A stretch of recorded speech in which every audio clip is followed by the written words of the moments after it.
Et salut à tous, bande de codeurs, j'espère que vous allez bien. On se retrouve dans cette première vidéo de notre série consacrée à la programmation en Python. Si vous avez toujours voulu programmer mais que vous n'avez jamais vraiment su par quoi commencer, sachez que vous êtes au bon endroit.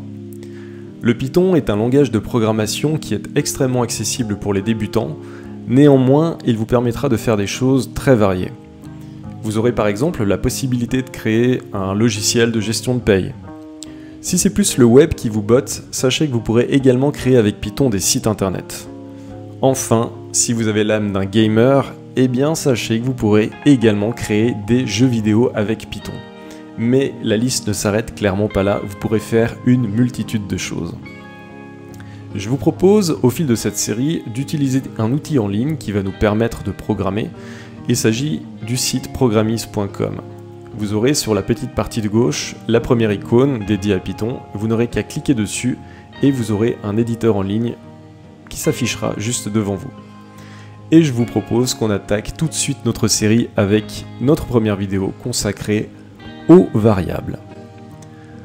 Les variables sont l'élément principal de n'importe quel langage de programmation.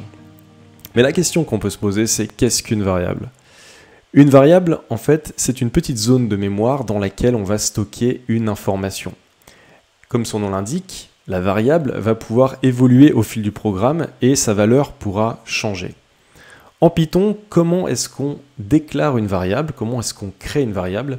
Eh bien, tout simplement en écrivant le nom qu'on souhaite lui donner. Admettons que je souhaite créer une variable, donc une zone mémoire dans laquelle je veux stocker un prénom. Eh bien, je vais créer ma variable en lui donnant le nom prénom et je vais pouvoir lui affecter une valeur. Pour affecter une valeur à une variable, on utilise le signe égal et on le fait suivre de la valeur qu'on souhaite mettre dans la variable. Donc là, nous, on va vouloir créer un prénom. On va le mettre entre guillemets. Ça va être par exemple Michel. Avec cette instruction, on va dire à Python: tu vas me prendre Michel, qui est une variable d'un certain type, on va voir ça dans un instant, et tu vas me la stocker dans ma variable prénom. Si on exécute le programme, rien ne se passe, ce qui est tout à fait normal, puisque on a juste créé une affectation, on a juste créé une variable à laquelle on a assigné la valeur Michel. Si je veux pouvoir m'assurer que la variable prénom a bien comme valeur Michel, je vais pouvoir en Python appeler une fonction qui s'appelle print, qui va afficher à l'écran dans la console ici, dans le shell, ce que je vais lui passer en paramètre. Donc par exemple ici on va lui dire print de prénom. Et si j'exécute mon code, on voit qu'effectivement la variable prénom a comme valeur Michel. Sachez qu'une variable peut s'écrire de différentes manières. On peut utiliser des lettres majuscules, des lettres minuscules, on va pouvoir utiliser des chiffres, donc de 0 à 9, et on va pouvoir utiliser un caractère particulier qui est l'underscore, vous savez, le trait du bas. Par exemple, je vais pouvoir appeler ma variable ainsi, prénom Michel. Ça ne ferait aucun sens, mais voilà, ça c'est un nom de variable qui est tout à fait correct pour Python. Sachez juste que par convention, on va éviter de commencer une variable avec l'underscore comme ça. Ça va fonctionner, mais on va éviter, on verra peut-être plus tard dans cette série de vidéos pourquoi il est préférable de ne pas nommer une variable en commençant par un underscore. La deuxième chose qui est très importante, c'est de savoir qu'une variable va avoir ce que l'on appelle un type. Une variable va pouvoir être de différents types. Ici, par exemple, la première variable que l'on a créée, Michel, on dit que c'est une variable de type string en anglais. String signifie chaîne de caractères. Et effectivement, on voit que entre guillemets, on a différents caractères qui viennent former un mot, Michel. Je vais vous donner un petit tips. Une autre fonction de Python qui s'appelle type. Et en fait, on va lui dire, tu vas m'afficher le type de la variable que je vais te donner en paramètre. Et par exemple, ici, on va lui dire, affiche-moi le type de la variable prénom. Et si j'exécute ce code, on comprend pas bien, on voit qu'il nous renvoie quelque chose qui s'appelle classe. On verra dans la suite de notre série ce que ça signifie. Mais surtout, là, on voit le type de la variable, str, et str signifie string. Donc on sait que là, notre variable est bien de type string. Maintenant, on va voir les autres types de variables qui sont possibles. On va avoir un type de variable qui va être de type integer ou entier. Et ça va représenter un chiffre, un nombre, enfin un chiffre entier. Admettons qu'on veuille stocker l'âge de notre utilisateur qui s'appelle Michel.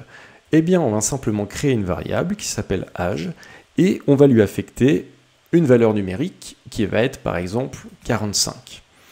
Pour s'assurer que la variable est correctement stockée, comme pour le prénom, on va l'afficher. Donc on fait print de âge, on exécute le code, et on voit qu'il a exécuté de manière linéaire toutes nos lignes de code. Il a commencé par affecter la valeur Michel à la variable prénom, ensuite il l'a affiché ici, on lui a demandé ensuite d'afficher le type de prénom, et enfin ici on a affecté à la variable âge la valeur 45, et on lui a fait afficher l'âge, et il affiche bien la valeur 45.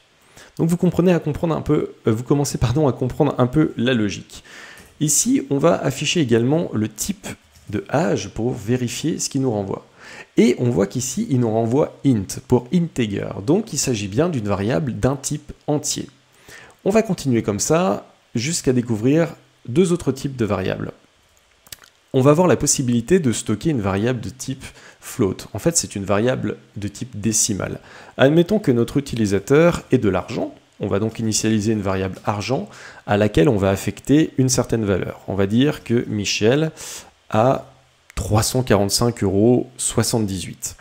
Et de la même manière, on va faire afficher la valeur de la variable argent. On exécute notre code. On voit qu'on retrouve bien notre valeur de 345,78. Et si je fais afficher le type de la variable argent, on voit ici qu'il nous renvoie le type qui est float. Donc float pour valeur flottante, en gros c'est une valeur décimale. Et enfin on va voir aussi un quatrième type de variable qui est ce qu'on appelle un booléen. Un booléen en fait c'est une variable qui est de valeur vraie ou fausse, donc true or false en anglais. Et c'est une variable qui va permettre, comme n'importe quelle variable évidemment, d'évoluer au fil du temps, mais ça va permettre de vérifier qu'une chose est vraie ou fausse. Admettons par exemple qu'on décide d'initialiser une variable majeure, pour savoir si notre utilisateur est majeur ou pas. Michel, on voit qu'ici il a 45 ans, donc effectivement il est majeur, donc on va lui affecter la valeur, la valeur true, comme ça, avec un T majuscule. Si on print la valeur majeure, on va se rendre compte voilà, qu'il nous renvoie bien true. Et enfin, si on print le type majeur, le type de la variable majeure, on se rend compte qu'il s'agit d'un bool pour booléen. Donc il s'agit bien d'une variable de type booléen. Vous avez vu un petit peu les différents types qu'il est possible d'avoir en Python, mais aussi dans d'autres langages. Ce qu'il faut savoir avec Python, c'est que c'est un langage qui a ce qu'on appelle un typage dynamique. Qu'est-ce que ça signifie? En fait, ça signifie que directement en fonction de la valeur que vous allez affecter à la variable, il va automatiquement détecter le type de la variable. Dans d'autres langages, comme par exemple le Java, lorsque vous allez effectuer une initialisation de variable, vous allez devoir dire, avant d'écrire le nom de la variable, de quel type est la variable. Et ici, en fait, Python le fait tout seul. Il détecte automatiquement la valeur et il sait que, par exemple, âge va être une variable de type int. Il sait que majeur va être une variable de type booléen. On va voir qu'une variable, comme je l'ai dit au début, peut avoir justement sa valeur qui change au fil du programme, au fil du temps. C'est le principe même d'une variable. Admettons, alors on va juste effacer quelques lignes, on va faire évoluer la somme d'argent qu'a Michel. On va juste enlever les prints pour qu'on ait des choses un petit peu plus claires dans la console. On va dire que Michel a reçu une nouvelle somme d'argent, qu'il a reçu par exemple 50 € supplémentaires. Eh bien on va pouvoir faire évoluer la valeur de argent. On va pouvoir par exemple, on pourrait dire que argent prend 345,78 qui est la valeur actuelle, auquel on rajoute 50. Il est tout à fait possible, lorsqu'on initialise une variable, de faire une opération mathématique comme celle-là, enfin une opération mathématique quand il s'agit de nombres, mais on verra également qu'il est possible de faire une opération, un plus, on appelle ça une concaténation, avec des chaînes de caractères. Mais on va le voir dans un instant. On va printer argent ici, mais on va également printer argent juste après l'avoir initialisé la toute première fois, et vous allez voir ce qu'il se passe. Alors si j'écris print correctement, ça va mieux marcher. Là, on voit que le premier print, donc c'est celui qu'on a fait là, il nous renvoie la valeur qu'on a initialisée juste au-dessus, qui est bien de 345,78. Mais après, on a affecté une nouvelle valeur à notre variable, et c'est une somme, c'est une opération mathématique qui est de 345,78 plus 50. Et là, automatiquement, il nous affiche bien la somme de ces deux valeurs. Ça, c'est une manière de faire, mais vous imaginez bien qu'on peut faire de deux autres manières, enfin d'autres manières différentes, mais on va voir deux autres manières d'initialiser, plutôt d'effectuer une somme ici et d'initialiser une nouvelle valeur dans la variable argent. On va laisser ça ici. Ce qu'on peut dire, c'est que, alors non, on va effacer plutôt ça sera mieux. Argent ici a une valeur de 345,78 et Michel a reçu 50 € supplémentaires. Eh bien, on va pouvoir faire argent est égal à argent plus 50. Alors ici, c'est un petit peu bizarre et c'est un petit peu contre-intuitif la première fois qu'on découvre ça. Ce qu'il faut juste comprendre, c'est on va lire vraiment de gauche à droite. On dit que la variable argent va prendre la valeur de la variable argent, donc qui jusqu'à présent est 345,78, et on lui rajoute la valeur 50. Et si on printe ça, on se rend compte qu'on a bien toujours notre somme qui est correcte, qui est de 395,78. Ici, en gros, il fait argent est égal à 345,78 auquel tu me rajoutes 50. Ça, c'est une façon de faire. Il y a encore une autre façon de faire qui est un petit peu plus avancée, qui est encore plus contre-intuitive, mais c'est une façon de faire qui est relativement élégante. On va la voir tout de suite. On peut, par exemple, plutôt que de répéter le mot-clé argent, tout simplement rajouter un plus ici avant l'affectation. Alors c'est une notion qui est un tout petit peu avancée, si jamais elle vous perturbe, ben vous n'êtes pas obligé de l'utiliser tout de suite, mais ici en gros ça signifie je veux que ma variable argent prenne sa valeur à laquelle je rajoute 50. Et si on run ça, on voit que c'est équivalent à ce qu'on a fait juste avant. C'est juste une autre manière d'écrire. Plutôt que de répéter le mot-clé argent auquel on rajoute 50, on fait argent plus égal 50 et on obtient ce résultat. Je vous ai parlé juste avant je vous ai dit qu'il était également possible de faire des opérations sur les chaînes de caractères. Et on va en faire une tout de suite. On va effacer ça et on va dire qu'on va vouloir écrire, qu'on va vouloir printer un bonjour à notre utilisateur. Eh bien, on va pouvoir réaliser cette opération en écrivant une chaîne de caractères que l'on passe dans notre fonction print. On verra plus tard ce qu'est une fonction exactement, sachez juste que pour l'instant, c'est une opération qui permet de faire afficher des choses dans la console. Si on exécute ça, on voit que ça nous écrit bonjour. Finalement, ça nous renvoie ce qu'on écrit dans le print. Bonjour Toto, ça va nous écrire bonjour Toto. Nous, ce qu'on veut, c'est pas que ça écrive bonjour Toto, mais on veut que ça écrive bonjour Michel. Alors, on pourrait en dur écrire bonjour Michel et ça marcherait. Mais là, l'intérêt en fait va être de faire ce qu'on appelle une concaténation. Donc en fait, on va joindre notre chaîne de caractères bonjour qu'on a écrit ici, mais avec la valeur de notre variable en lui passant la variable. Donc en fait, on va concaténer bonjour avec notre variable. Et comment est-ce qu'on fait pour concaténer des chaînes de caractères? Eh bien, on utilise l'opérateur plus, tout simplement. Et ici, on va écrire le nom de notre variable. Donc, bonjour prénom, écrit comme ça, si on l'exécute, on voit que ça écrit bonjour Michel. Si je change ici ma valeur de Michel à, on va dire Daniel, et que je réexécute mon code, ça met un petit peu de temps, parce qu'on est sur un outil en ligne, normalement c'est beaucoup plus rapide, on a bien un bonjour Daniel qui apparaît dans notre console. Et en fait, ce qu'on vient de faire là, c'est exactement l'équivalent de ce que je suis en train de vous écrire de bonjour plus Daniel. Si on exécute aussi cette ligne de code, ça va nous renvoyer exactement la même chose. Sauf que la force ici, la puissance qu'il y a ici, vous comprenez bien que ça va automatiquement prendre la valeur de la variable.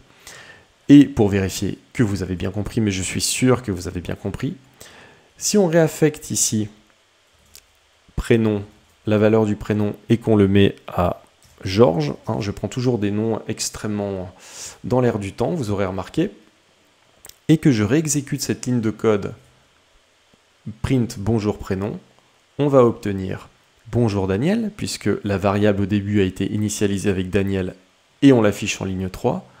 Ensuite, on réaffecte la valeur Georges à la variable prénom, et on la réaffiche en ligne 5, et évidemment, le programme a compris que la valeur avait été réaffectée ici, et il nous affiche bonjour Georges.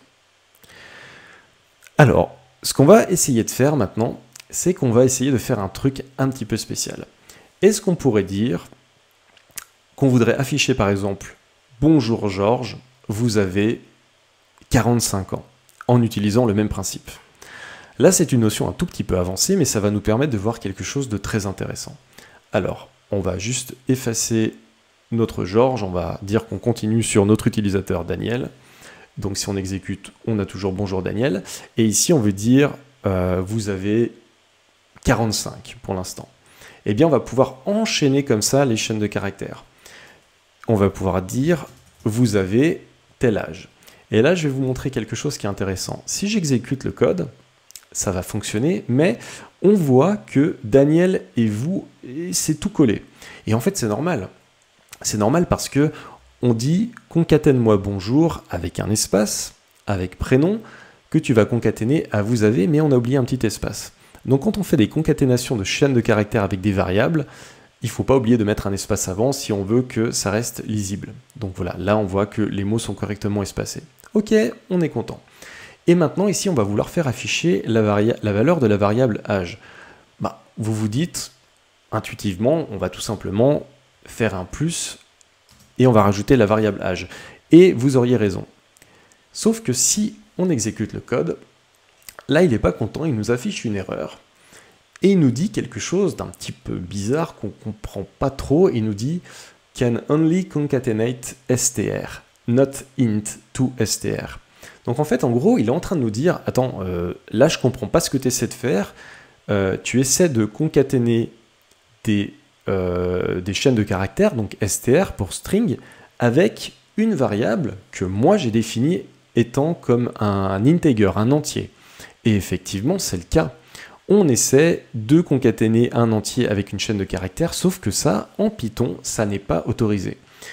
Donc, une chose qu'on va faire, alors, on expliquera un petit peu plus en détail dans une autre vidéo, mais ce qu'on va faire, c'est qu'on va lui dire « Convertis-moi cette variable qui est de type int en chaîne de caractères, en string ». Et pour faire ça, on a une fonction en Python qui s'appelle str pour string et qui prend pour paramètre la variable âge. Alors attendez, je vais essayer. Est-ce que je peux... Ah non, on ne peut pas faire ça. Alors, on va juste faire comme ça pour que ce soit un peu plus lisible pour vous. Voilà. On va dire bonjour Daniel, âge, votre âge est tel, voilà, tel chiffre. Et en fait, en faisant ça comme ça, on voit que ça fonctionne bien. Tout simplement parce qu'on a demandé à Python de convertir automatiquement cette variable qui était un integer en string. Et c'est pour ça que ça a marché, parce que là, on concatène bien une chaîne de caractères avec une variable de type chaîne de caractères, avec une chaîne de caractères, et on concatène derrière une variable de type entier, mais que l'on a converti en chaîne de caractères. Ce qui fait qu'il est capable de l'afficher, il considère tout ça comme une chaîne de caractères, et ça fonctionne. Voilà, écoutez, on arrive à la fin de cette toute première vidéo de notre série consacrée à la programmation orientée Python. On vient de voir la notion fondamentale de la programmation, et pas qu'en Python, à savoir les variables. On a vu comment définir une variable, on a vu qu'il était possible de nommer notre variable de différentes manières avec des minuscules, majuscules, chiffres, caractères spéciaux comme le underscore qu'on évitera de placer en avant. On a vu qu'il existait différents types de variables.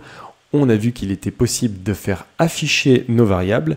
Et on a également vu qu'il pouvait y avoir des erreurs si par exemple on essayait de concaténer des types de variables avec un autre. Voilà, écoutez, chers codeurs, j'espère que cette première vidéo vous a plu. Si c'est le cas, n'hésitez pas à mettre un like. Ce qui m'aide énormément aussi, c'est que vous vous abonniez à la chaîne et que vous activiez la cloche pour ne rater aucune prochaine vidéo. D'ici là, je vous souhaite beaucoup de bons codes, entraînez-vous et je vous dis à bientôt, bande de codeurs.